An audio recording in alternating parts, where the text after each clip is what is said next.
Well, how you doing, brothers and sisters? Howdy, howdy, howdy.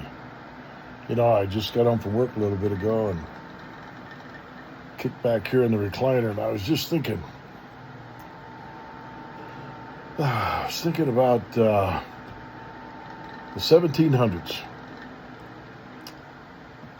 I remember, as we talked about in the previous video, the War for Independence was 8 years and 4 months. It ended in 1783 at the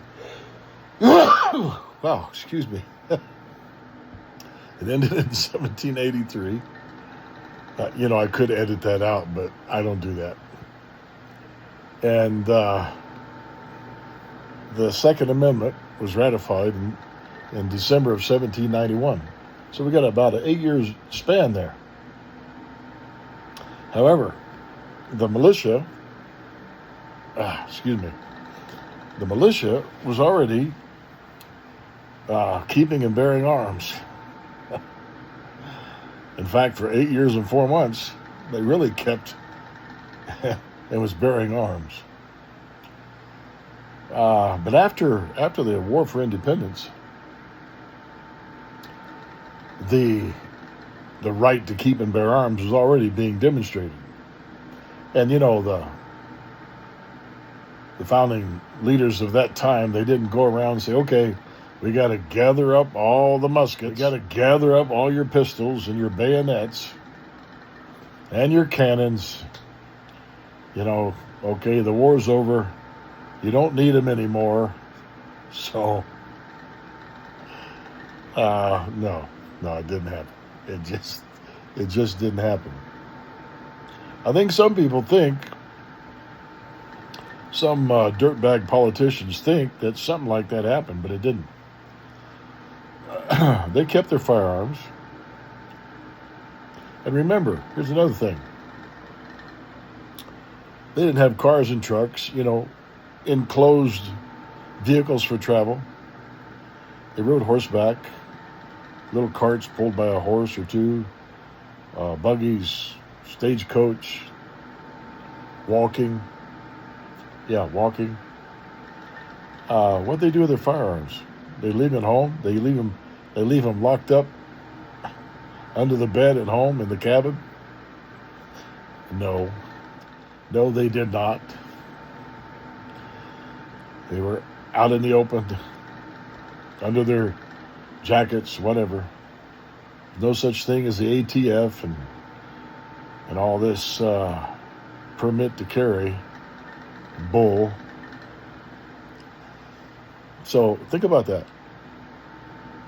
And then let's fast forward. Then we get into the 19th century, the 1800s.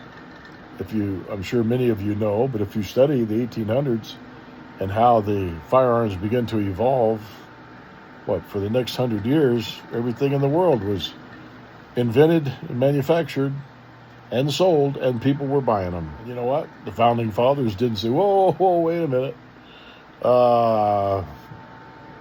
Can't let you do that because these are assault weapons. These are deadly weapons. Oh, really? Yeah. Okay. So we can't let you have these firearms. You're gonna have to stick with your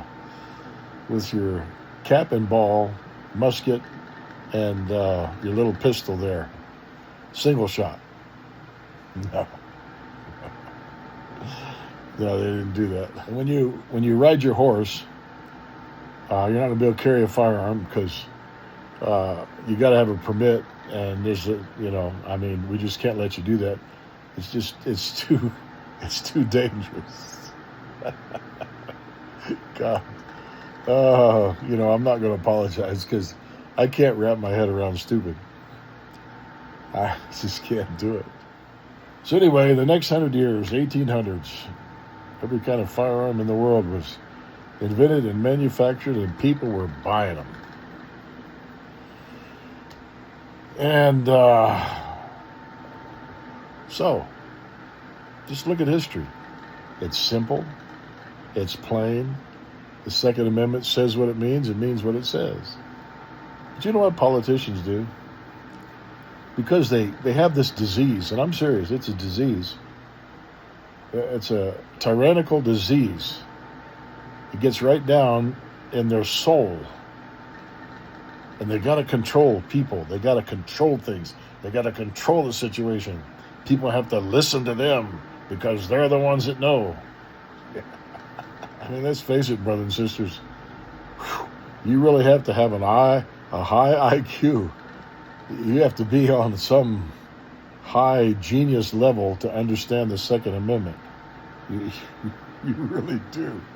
And you know, these politicians that are tyrants, you know, they take that Second Amendment, they put it under the microscope, and they just try to dissect every word to try to figure out what it's really saying. But they get down to the end of that where it says, shall not be infringed, and that kind of throws them. Yeah, it kind of throws them a little bit. But they still try to find loopholes and come up with some kind of control issue because they're control freaks. They're megalomaniacs. They're narcissists. I don't know the adage or something I read one time. I may not get it exact, but I'll say it as I can kind of remember it. A tyrant will burn down a whole city in order to control the ashes. Yeah, that's what they do. But you know, politicians, as soon as they get to a place in the governmental hierarchy, boy, they don't mind having bodyguards and Secret Service. And I mean, look at even Hollywood.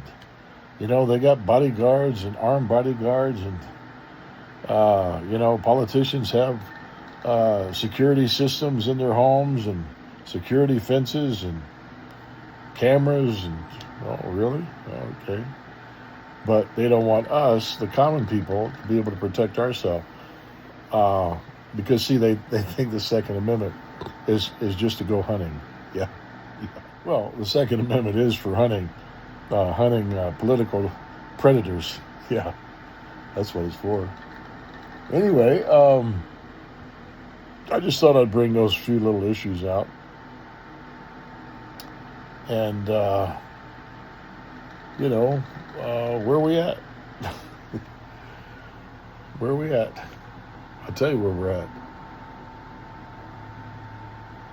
I'm a peaceful man. I love to live in peace. But don't